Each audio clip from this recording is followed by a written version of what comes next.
Welcome to the 2022 General Fund Budget and Tax Levy Preliminary Workshop. So with this budget workshop agenda, what we'll be going over is the tax levy information, so tax calculation, as well as the city tax rate and levy, and then we'll go into the general fund budget information, so the revenues and expenditures. So first, let's look at the tax levy information. Let's look at how the taxes are calculated and how we get to our city tax rate and levy. So before setting the actual levy, City Council and staff must estimate the expected city expenditure for the next calendar year. And this is done through the preparation of the city budget, which begins in June of each year. So after taking into consideration all the anticipated non-property tax revenue, and this includes charges for services, license and permits, fines and forfeitures, as well as intergovernmental revenues, which would include state aid and other revenues received from other governmental agency. It also includes the non-property tax revenues of the annual $450,000 transfer from the liquor store. Those revenues are then subtracted from the anticipated expenditures, resulting in a substantial amount of money that the city will need to raise through the property tax levy. So with this first budget projection, the cost to provide city services is at $5.7 million, and the non-property tax revenues are at $2 million, leaving a shortfall of $3.7 million to balance the budget. And this is raised through the property tax general levy. So in 2022, the anticipated property tax levy, including the debt levy and the economic development levy, is 5.2, with again the general fund budget at 5.7. So how are property taxes calculated? Well, first of all, the levy amount needed is divided among all non-exempt properties in the cities based on each parcel's tax capacity, and that determines our city tax rate. So it's the county assessor who determines the market value, so it's how much the property would be worth on the open market if sold, for each parcel by January 2nd of the year before the taxes are payable. Then again, each parcel is assigned a class rate based on the use of the property as determined by the legislature. So to determine the parcel's tax capacity, the parcel's market value is multiplied by that class rate, and that tax capacity then of the parcels is what dictates the amount of taxes that will be applied to the parcel based on the needs of the government entity, so like the cities, the school, and the county. Again, as stated earlier, the class rate can change based on the legislation, which then that shifts the property tax burden from one type of property to another. So the city's taxable market value, which is the estimated market value of all properties within the city limits, has increased 73% since 2015. So for 2022, the city's market value increased approximately 11% to over $996 million. So again, when taxable market values increase, then the city's tax capacity increases, and that has a direct effect on the city's tax rate. So just a reminder, it's the county assessor who determines the market value of each parcel, and this is determined by January 2nd of the year before taxes are payable. So for this 2022 property tax levy, that would have been in January of 21. In addition, each parcel is assigned a class rate based on the use of property, and that's determined by the legislature, and they can change that classification system, which shifts property tax burdens from one type of property to the other. Currently, residential is taxed at 1% and commercial at 2%. So the city's net tax capacity is used to calculate the city's tax rate. A taxable market value increases, the net tax capacity increases. So for 2022, the tax capacity has increased by 7.13%, with about 2.26 in new construction. If we look since 2015, the city's net tax capacity has increased by 60%. So with new growth that helps lower the tax burden to existing property owners. So, because as there's additional properties then to spread the total levy needs among. So, more parcels to share the pie, so slices are smaller. But again, all are based on that individual's parcel's value. So now that we've looked at tax capacity, let's look at the city tax rate. Reminder again, local governments do not directly set the tax rate, but instead the tax rate is a function of the levy and the local tax base. The city's tax rate is calculated based on the total levy amount, so those are the funds needed to cover the city services, divided by the city's net tax capacity for that year. So for 22, even though this draft shows a total levy increase of $384,000, the city's tax rate will decrease by 0.07. And this same calculation is done for the county and the school district, again based on their levy needs, divided by the parcels in their jurisdiction. So the county would be all of Sherburne County, and the school would be parcels in the school district. And that's why the local tax rate for 21 was 134.497. Again, when there's growth in the in the county and the city and the school district, that helps lower the city tax rate because there's an increase in the total overall tax capacity.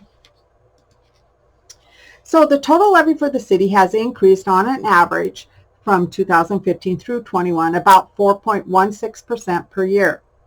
As you can see, the general fund levy, that's the blue thick bar or the blue line, has increased since 2015. Now, the general fund levy, again, are the funds that are used to provide the services to the taxpayer. This increase is a reflection of the population increase since 2010 of about 13%, and the inflationary increase of 14.63 since about 2015. Now, the debt service levy has decreased since 2015 by 21%, which reflects the decrease in the debt for the city. And the debt service is the bottom red line or the red thick bar on top. So when we're reviewing the proposed first draft of the 2022 tax levy of the $5.2 million, 3% is allocated towards the Big Lake Economic Development Authority, 26% to debt service, and the remaining 71% to the general levy. Again, the general levy are the funds needed to balance the budget in order to provide city services, and this is pretty consistent for the city year over year. So let's just again look at the breakout of the levy amount since 2017 and the change in the net tax capacity as well as the city tax rate. So on the first line, the total general levy, this pays for city services. Special debt pays for yearly debt payments, and these are abatement bonds or abatement levies. Our regular debt, this pays for yearly debt payments. And then our EDA pays for the BLEDA, or the Big Lake Economic Development Authority activities. You get your total funds needed.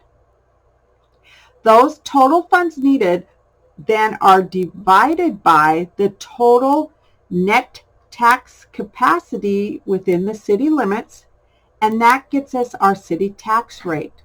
This city tax rate then is what's is multiplied against each individual taxable property's net tax capacity to get the amount of property tax that parcel is charged for the city's total levy needs. And then I just wanted to give a quick example at looking at residential property value based on these first draft scenarios. So if the estimated property value in 2021 was $275,000, The estimated average property values increased about 7%. That now value of that property would be $294,000. With this current first draft and our city tax rate of the 49.70, the increase to the city's portion only of property tax would be $102 for the year, or $9 per month. Now, if the property values did not increase at all, there'd be no change in the city portion of the taxes because there was a slight decrease in our city tax rate. Again, all these numbers will change as we refine the general fund budget. Now let's move on to the general fund budget. So with our general fund budget, the first thing we're going to look at is revenues. So where does the money come from? Well, in order to balance the city budget, the city must levy a considerable amount of funds. So currently, 62% of all revenues received that are used to provide city services come from property taxes. And this is consistent throughout the prior years. The city also budgets $450,000 as a transfer from the liquor store. And these funds are used to help support city services as well as future projects. Again, we always have to thank those who support the city liquor store, because without that support, the city would not be able to budget this transfer and indeed would have to raise the levy funds needed in order to balance the budget. If we look on this first draft for the general fund revenue budget of the $5.7 million, the significant increases are taxes. Again, this is because we're levying a higher amount. License and permits. Staff did increase building permits slightly to reflect additional development. And then charges for services shows a decrease due to the recommendation by the Finance Committee to remove the full-time fire position that had previously been budgeted. So when we remove the position, we also have to remove the revenues that were associated with this position. So now let's look at the expenditures. What is the money spent on? So since the city's main objective is to provide services for those in the city, it's expected that the majority of the budget would be allocated to personnel. For the proposed 2022 first draft budget, 63% is allocated to personnel, and this is pretty consistent throughout the years. So let's look at kind of a breakdown of the different expenditures grouped based on the type of category. So if we look at the personnel line item, again, that's 63% of the total budget, and this includes wages, health insurance, taxes, work comp. It is projected to increase 1.96 or $70,000. Now what makes up this increase is there's a proposed 3.2% market rate adjustment to the current pay plan, and then step increases for all those employees that are not on the final step of the 9-step pay scale and have a positive performance review. In 2021, the city's pay plan increase was only 1.8%. So with this 3.2 for this year and the 1.8 for last year, that averages out at that 2.5% increase to our pay scale, which is what the city has tried to maintain over the last several years to make sure that our pay plan is competitive to surrounding areas. Currently, the consumer price index increased by 5.4% as of June of 21, and the average increase to wages for all staff is about 5.62, and that's because not everybody will get a step increase because they're already at the top of the 9-step scale. Also around the surrounding areas that we looked at for the 2022 first draft budget, like Albertville, Becker, Elk River, Monticello, Otsego, and Rogers, they're anticipating a 3 to 3.5 market rate increase to their pay scale. Health insurance, of course, increased, as it has everywhere. We also did, with this first draft, increase some hours to our staff members at the Lakeside Park. We did allocate some of the wages to the recreational coordinator. In prior years, we had allocated 85% of the rec coordinator's wage and benefits to the general fund, and then 15 to the farmers market fund. With this year, we're doing 95 to the general fund and 5% to the farmers market, because this position is doing more recreational functions than just the farmers market. Like I stated earlier, the Finance Committee recommended removing the full-time position that had been previously budgeted, so that's a decrease of about $148,000. There was a 5% increase to workers' compensation for all departments except police. In 21, police's work comp increased 35%, and so we are anticipating an additional 15% increase due to the current trends. If we look at elections, 2022 is an election year, so that's why you're seeing an increase of $18,000. This is for the two elections for all the judges' salaries as well as trainings and supplies in order to perform those two elections. Professional service, which is about 3% of the budget, this includes the audits, legal fees, outside engineering, planning, and other professional consultants, has a total decrease of $6,000. And this is just because we've decreased some of the consultant fees in streets as well as in legal fees in council, and then audit consultants were decreased in police because the body camera audit is every other year.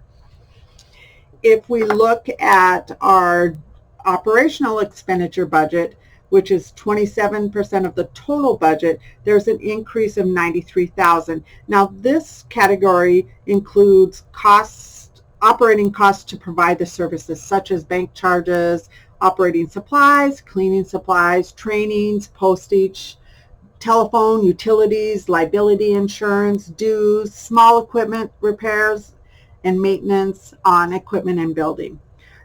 So with this increase, you're seeing the increase to the city for the water use that's in the parks, the public works, buildings, city hall, police station. The projected cost to the general fund is about $101,000, which is an increase of about $15,000. The budget includes an increase about $15,000 to seal, coat, and crack fill. There's also some increase in repairs and maintenance, 5% increase to liability insurance. In addition, the other line items, we did about a 1% increase to 3%, like for other utilities, just based on current trend. Now, if we look at our transfer to other funds, this is 6% of the total budget. There was an increase of $3,504. These are our transfers for future projects. We do our computer replacement fund transfer of $15,000, a street maintenance fund transfer of $230,000. We do a debt service to an interfund loan to the sewer fund of $25,000. Miscellaneous equipment replacement for streets and parks, each $5,000. There's a trail maintenance fund transfer of $9,000, playground equipment replacement fund of $5,000, park maintenance or improvement fund of $16,000, and then some additional other debt service payments, one for $2,640 and another of $7,831. Again, these are to help build up our capital improvement funds for future purchases so that we don't have to borrow. With this first draft, the projected cost based on city services is about $1.38. So now let's look at what services are provided. So if we look at this, 48% is for our public safety. Now this includes our police, fire, and building division.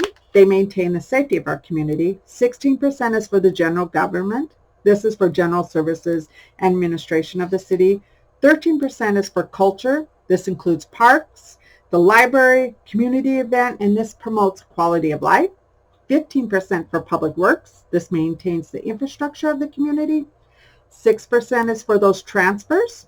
And then 2% is for EDA, which is used to promote Big Lake. If we look throughout the year, looking back, again, our public safety is always about 48% of our budget. Again, this is our police, fire, and building division.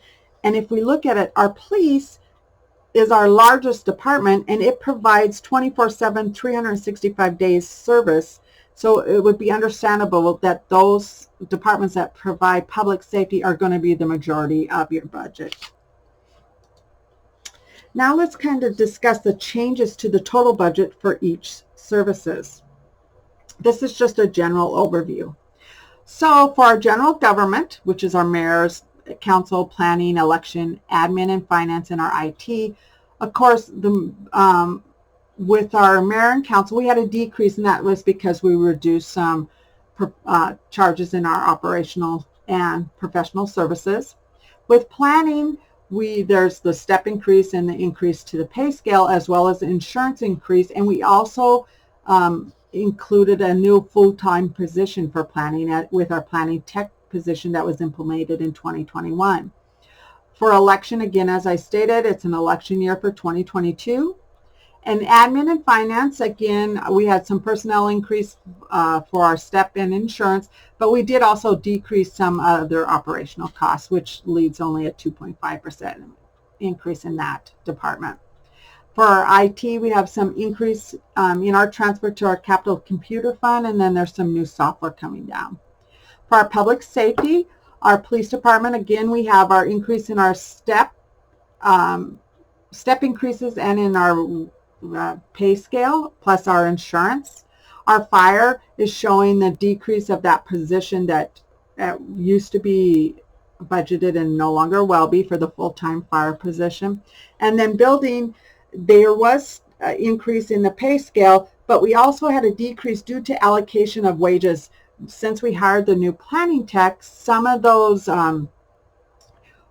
wages that used to be charged to building will now only be charged to planning, because that position will not be doing a lot of the building work.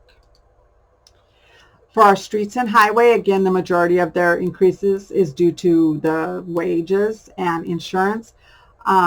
Engineering is seeing a decrease. That's for the same reason. We are allocating wages a little different with the new planning tech position.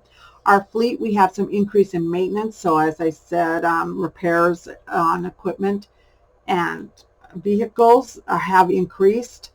For our streets, we're also seeing increase in street maintenance cost.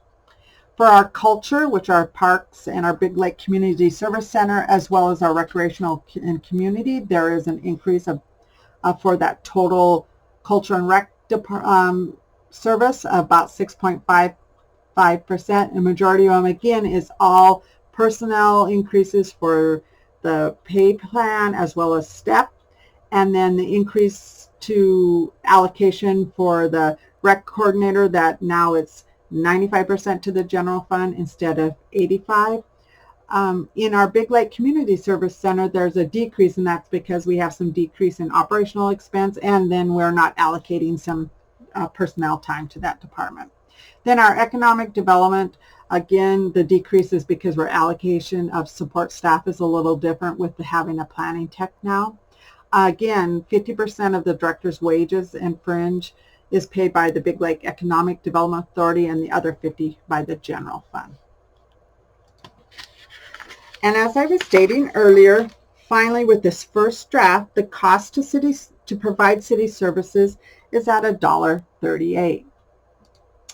And with that, if you have any questions, please contact myself. It's Deb. My number is 763-251-2974. Stay positive, work hard, and make it happen. Keep Big Lake strong.